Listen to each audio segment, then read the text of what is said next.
Today I fucked up by completely misunderstanding my doctor. An Indian doctor was administering the cough test to me once. Real nice guy, a great doctor, not that easy to understand though. So there I was, pants down, briefs down as well, while he held the boys in a gloved hand and suddenly he said cough. This was accompanied by a sideways glance. My dumbass tired self thought he was referring to the cuffs of my sleeves, and he wanted me to roll them up. I walked into his clinic just after work, and I began doing so. To this day I do not know why I did it, but at that moment it somehow made perfect sense that a doc who was administering a cough test wanted me to roll my sleeves up, and so I complied. He said again cough. I am doing it, I said, and I picked up speed, anxious to get it over with. He then said no, cough, cough, and coughs loudly. That's when I finally got it. And that was me for a solid 15 seconds afterwards. No pants, no briefs, one sleeve rolled up,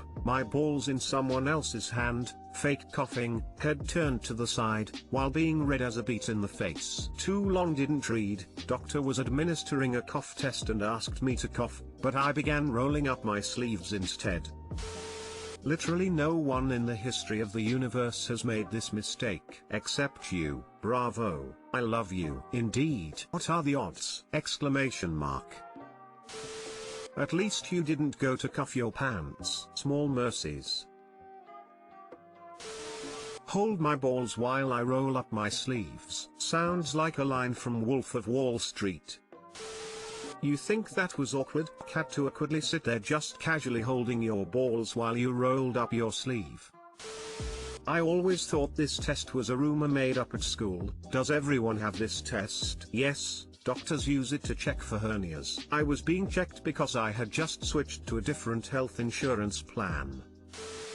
Today I fucked up by going for a run in my friend's dress. I am a man. So all you purists will like the fact that this actually did happen today. Had to go for a run, but it was like 2 degrees Celsius out today, so I put on my sweats, and grabbed my only long-sleeved running shirt that I've been wearing on chilly days. I know this isn't even kind of cold to some runners, but I have nearly zero cold weather gear. So I slip into this shirt, and it is hella tight, but like you'd expect from compression gear like Under Armour or something like that, and it's pretty long. I figured this was so you could tuck it in, and it wouldn't ride up as you were running. For reference, I'm 6'5", 210 pounds, muscular, not a six-pack, but not a keg, and it feels a bit like a skater t-shirt, if that helps anybody. Anyway, I go for my run, and it goes fine. It was a fast one, so I'm just drenched when I get home, and taking off the shirt feels like peeling off a wetsuit. Now, as I always do when I sweat it up good,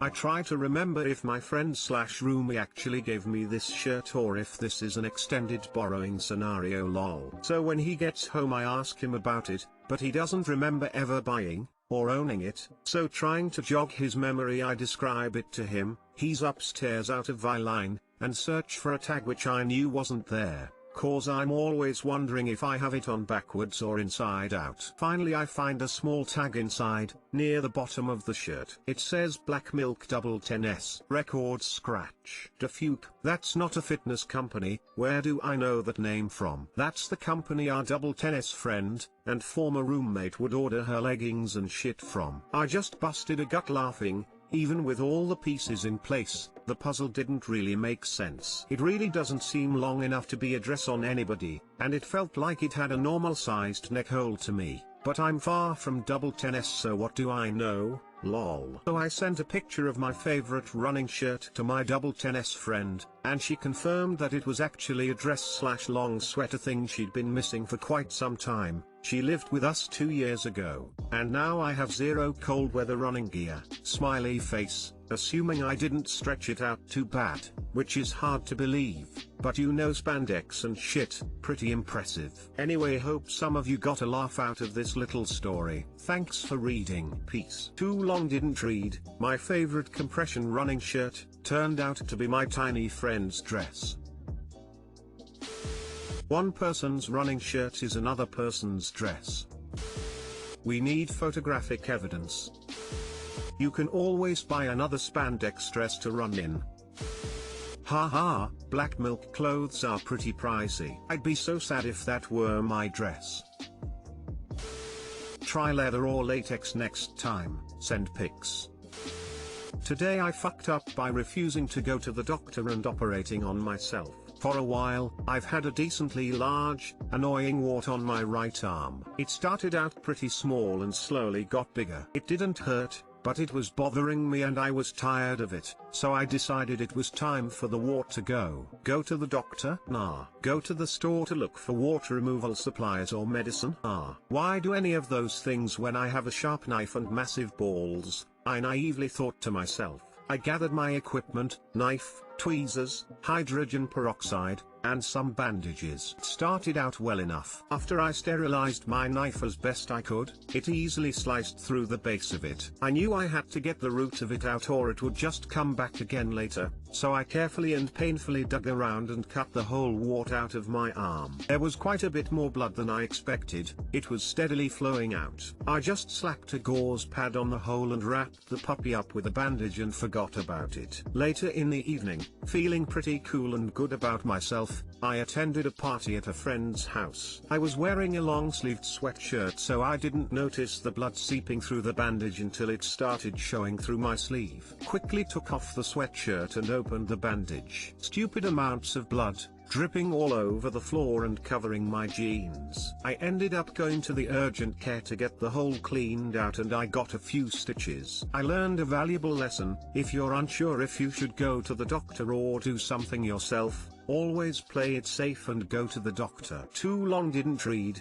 tried cutting a wart out of my arm by myself and bled out for a solid 5 hours. I have a picture if anyone cares to see. Had one on my finger once. Had a few beers in me and was doing some grilling. Looked at that wart and was like F it and stuck that bitch on a hot grill grate. Somehow worked out and went away never to return. Every pharmacy sells an acid you can put over the wart so it dries out and falls off. I've had one in my finger not even a doctor could handle with injectable medicine. I used the acid once and it's been 2 years it hasn't came back. It's 99% painless and works very well. And duct tape actually works really well. Put it on under a wrap so it stays. You leave it for 1 to 2 weeks and it suffocates the wart. I had a real stubborn one that came back after freezing, but the duct tape worked. Not going to lie. Was expecting a bigger hole also that's going to leave a scar. Please don't do surgery at home. Source, I'm a general surgery resident. Lamau did the same thing when I was 14. Only I had the balls to cauterize the wound with a heated knife. Guaranteeing I also neutralized the root along with it. 14-year-old you was smart.